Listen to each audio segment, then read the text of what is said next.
Reaction of metal with acid. Metal जब acid के साथ रिएक्ट करते हैं तब क्या बनता है? कोई भी एसिड जब रिएक्ट करेगा मेटल के साथ तो मेटल के साल्ट बनेंगे और हाइड्रोजन गैस वहाँ से निकल जाती है। जब भी कोई एसिड मेटल के साथ रिएक्ट करेगा मेटल के साल्ट बनेंगे और हाइड्रोजन गैस वहाँ से निकल जाएगी। जैसे सोडियम है, मेटल है आपका, एसिड HCl हाइड्रोक्लोरिक एसिड है। इसकी जब रिएक्शन होगी तो NaCl मेटल का साल्ट सोडियम क्लोराइड बनेगा और हाइड्रोजन गैस यहाँ से निकल जाएगी। दूसरी चीज़, ऐसे ही कैल्शियम मेटल है या मैग्नीशियम मेटल ले लो, सल्फ्यूरिक एसिड के साथ रिएक्शन कर दो, कैल्शियम सल्फेट और हाइड्रोजन गैस यहाँ से निकल जाएगी। तो जब भी मेटल रिएक्ट करेंगे तो वहाँ से पक्का क्या होगा, एक साल्ट बनेगा मेटल का और दूसरा हाइड्रोजन गैस वहाँ से निकल जाएगी। बेस, सारे के सारे बेस तो मेटल के साथ रिएक्ट नहीं करते, कुछ ही करते हैं जैसे, और उनमें भी हाइड्रोजन गैस निकल जाएगी।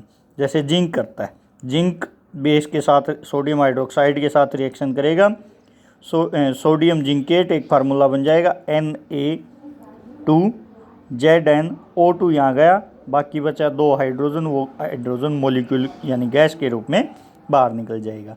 तो सारे के सारे बेस मेटल के साथ रिएक्ट नहीं करते, कुछ करते हैं। जैसे जिंक करता है तो जिंक सोडियम हाइड्रोक्साइड के साथ रिएक्शन करता है और सोडियम जिंकेट बन जाता है।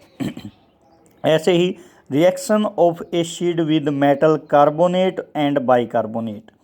तो मेटल कार्बोनेट और बाइकार्बोनेट के साथ जब भी रिएक्शन करेंगे, when acid react with metal carbonate and bicarbonate, metal के साल्ट बनेंगे वहाँ भी, और वहाँ भी वहाँ से CO2 गैस निकल जाएगी। कार्बोनेट है ना, कार्बोनेट में CO2 CO3 ऐसे होते हैं, तो CO2 गैस वहाँ से निकल जाएगी। CO3 होते हैं, सोडियम बाइकार्बोनेट NaHCO3 है। जैसे ये सोडियम, इसके दो नाम है, सोडियम हाइड्रोजन कार्बोनेट या सोडियम बाइकार्बोनेट, दो नाम है, सोडियम हाइड्रोजन कार्बोनेट या सोडियम बाइकार्बोनेट, और कार्बोनेट ये है एक सोडियम कार्बोनेट। तो क्या बनेगा, देखो NaHCl सोडियम ये साल्ट बन गया, H और O निकल के वाटर बन गया और CO2 बच गई, वो गैस निकल जाएगी। क्या हुआ, Na और Cl ने रिएक्ट किया, सोडियम क्लोराइड बन गया, H यहाँ से दो H2 हो गए, एक ऑक्सीजन यहाँ से लेके वाटर बन जाएगा, बाकी बचा CO2 गैस के रूप में बाहर निकल जाएगा। सोडियम कार्बोनेट में दो Na हैं, दो Cl चाहिएंगे, दो सोडियम क्लोराइड, 2H यहाँ से और ऑक्सीजन यहाँ से वाटर निकल गया, बाकी बचा CO2 गैस के रूप में निकल जाएगा। तो ये सिंपल वही एक न्यूट्रलाइजेशन टाइप ही रिएक्शन है, एक किस्म से मेटल का साल्ट और वाटर बनने लग रहे हैं, क्योंकि ये बेसिक होते हैं, ये एसिडिक होते हैं, लेकिन एक्स्ट्रा क्या है, CO2 पार्ट एक्स्ट्रा इसमें।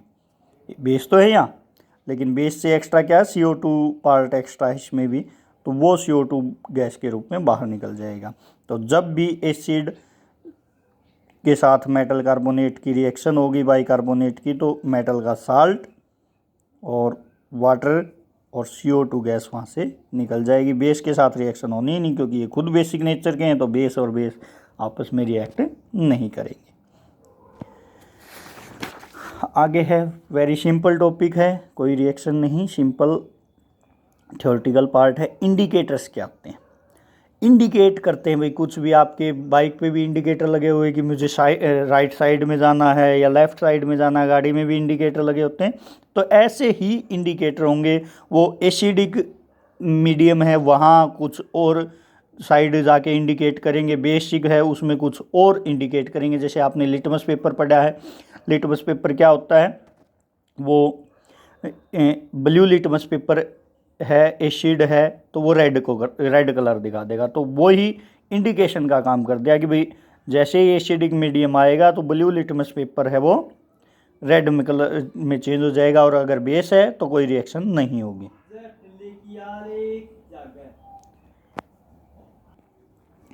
तो इंडिकेटर वो सब्सटेंस हैं जो नेचर को बताएंगे। वो नेचर कैसे बताएंगे, एसिडिक मीडियम में अलग प्रॉपर्टी होगी उनकी और बेसिक मीडियम में अलग। तो दो substance which are used to indicate the nature of substance by showing different property जैसे कलर चेंज कर देंगे, ब्लू लिटमस रेड में हो जाएगा, रेड ब्लू में हो जाएगा, या उनकी ऑर्डर, उनकी स्मेल चेंज हो जाएगी। डिफरेंट मीडियम में उनकी डिफरेंट प्रॉपर्टी होंगी, उनको हम इंडिकेटर का नाम देंगे। जैसे पीएच पेपर हैं, टर्मेरिक हल्दी है, ओनियन आएगा, प्याज आएगा, कुछ फ्लावर हैं, फूल हैं, वो भी। जैसे पहले ओल फैक्ट्री इंडिकेटर, चलो वो सब्सटेंस, दो substance which indicate the nature by changing colour. भाई डिफरेंट एसिड मीडियम में वो अलग कलर, अलग बाय चेंजिंग कलर नहीं, bye changing order. Those substances which indicate the nature by changing order are known as olfactory indicator। उनकी ना acidic medium में अलग स्मेल होगी, बेसिक मीडियम में अलग स्मेल होगी, तो वो उनकी स्मेल चेंज हो जाती है। चेंजिंग स्मेल कह सकते हो, ऑर्डर कह सकते हो। जैसे ओनियन है, प्याज है, प्याज बेस के अंदर तो उसकी कोई रिएक्शन नहीं है, कोई स्मेल नहीं है, लेकिन एसिड में उनकी स्मेल होती है, कुछ करेक्टरिस्टिक्स प्याज की। ऐसे ही वेनिला होता है, क्लू ऑयल, लौंग का तेल होता है, उसकी भी बेस में अलग स्मेल मिलेगी, एसिड में अलग स्मेल मिलेगी। अलग स्मेल से हमें पता चल जाएगा कि ये एसिड है या बेस है, वो हमें जैसे ब्लू लिटमस वाला होता है, ऐसे ही ये होता है। तो those substance which indicate the nature by changing smell are known as olfactory indicator. Smell कह सकते हो, ऑर्डर कह सकते हो। Universal indicator, universal indicator, those indicator which not only tells about nature of substance but tells about their strength।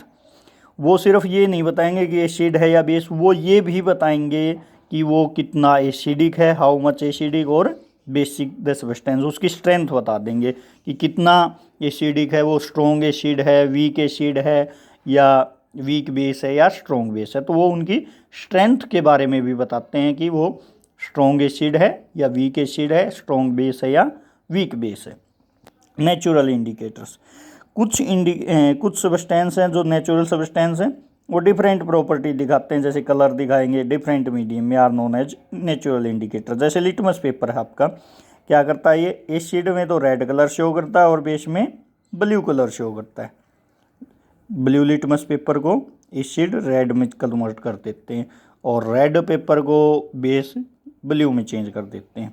Turmeric हल्दी आपकी acid के अंदर तो कोई रिएक्शन नहीं होगी, लेकिन अगर बेस है तो बेसिक मीडियम में वो रेड ब्राउन कलर की हो जाएगी।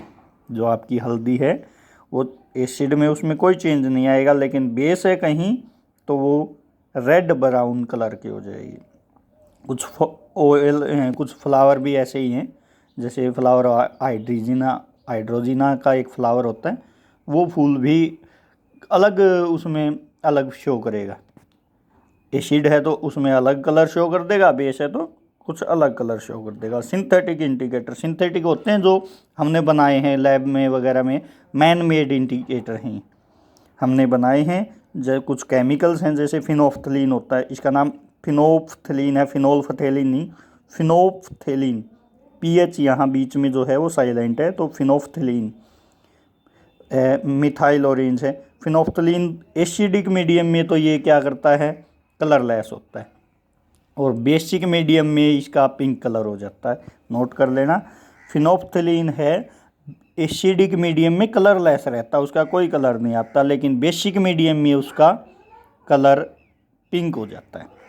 ऐसे ही मिथाइल ऑरेंज है, एसिड में तो वो रेड कलर का दिखेगा और बेस में येलो कलर का। तो ये आपके इंडिकेटर से क्या से थे, जो इंडिकेट करते हैं नेचर को, डिफरेंट प्रॉपर्टी शो करेंगे, कलर, ऑर्डर वगैरह, डिफरेंट मीडियम में डिफरेंट प्रॉपर्टी। फिर है olfactory indicator, those substance which indicate the nature by changing odour are known as olfactory indicators. जैसे ओनियन है, प्याज है, बेस के अंदर उसकी कोई स्मेल नहीं है, लेकिन एसिड के अंदर उसकी कुछ करेक्टरिस्टिक स्मेल है। यूनिवर्सल इंडिकेटर जो ये भी बताएंगे कि कितना एसिडिक है या कितना बेस है, स्ट्रॉन्ग एसिड है या वीक एसिड है, ये भी बताएंगे। नेचुरल इंडिकेटर जो डिफरेंट कुछ नेचुरल सब्सटेंस हैं, जैसे आपके लिटमस पेपर है, टर्मेरिक है, वो अलग मीडियम में अलग कलर शो कर देंगे। सिंथेटिक इंडिकेटर जो हमने लैब में जनरेट किए हैं, कुछ केमिकल हैं, जैसे फिनोफ्थेलिन है, मिथाइल ऑरेंज है। फिनोफ्थेलिन का एसिड में कलर लेस होता है और बेस में ये पिंक कलर का होता है।